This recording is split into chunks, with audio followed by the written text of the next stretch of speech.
Let's draw a butterfly. Do you have your drawing and coloring tools ready? Start by drawing a circle for the butterfly's head. Add the butterfly's body.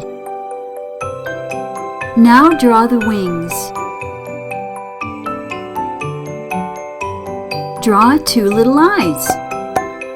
Draw the mouth. This butterfly is smiling. Draw segment lines in the butterfly's body. Now let's add a design on the wings.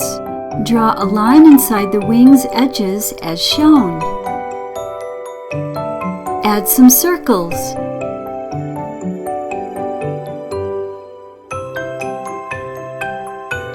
Draw the antennae. Now you can color your beautiful butterfly. You can make any designs on the wings you like and use any colors you want on your butterfly.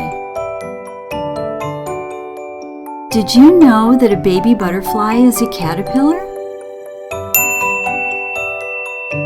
Subscribe to see more awesome drawings.